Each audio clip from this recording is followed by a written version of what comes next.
Bonjour à tous, nous poursuivons aujourd'hui avec la 9e Mishnah du premier Pérec. La Mishnah nous enseigne le din Kol mitzvah sheitluya baaret, toute mitzvah qui dépend de la terre. Nous avons vu les mitzvot qui dépendent du temps.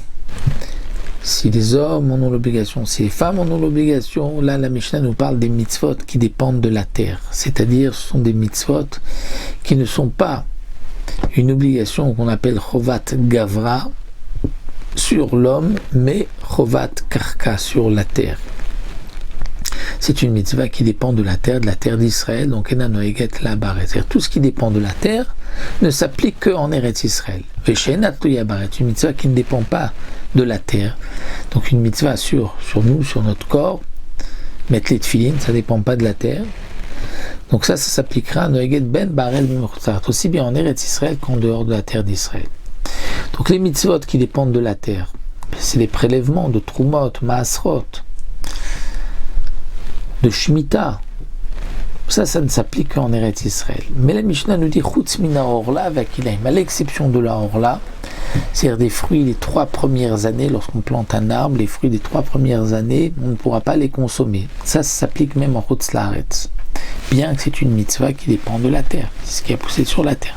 Ve'akilaim, et de ne pas faire donc de mélange, donc autour d'une vigne, de ne pas planter, de ne pas semer du blé.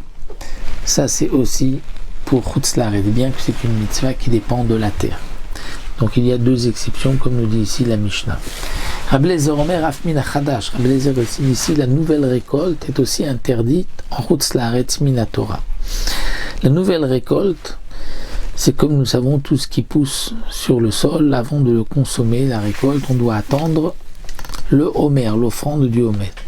Donc s'il y a du blé, de l'orge qui a poussé, on doit attendre le 2e jour de Pessah où on va porter l'offrande du homer, et ensuite on pourra manger ce blé ou cette orge de la nouvelle récolte. C'est ce qu'on appelle le chadash, ce qui est nouveau de la nouvelle récolte, il faut attendre le homer. C'est une mitzvah qui dépend de la terre. Donc normalement, elle devrait s'appliquer qu'en Eretz Israël. Rabbi Eliezer dit non. Elle s'applique aussi en Chutz Laaretz parce qu'on apprend du pasuk Bechol Moshotechem, c'est-à-dire là où vous habitez, peu importe où, dans tous les endroits où vous habitez, il y a cette mitzvah. Donc nous avons vu que toute mitzvah qui dépend de la terre ne s'applique que en Eretz Israël.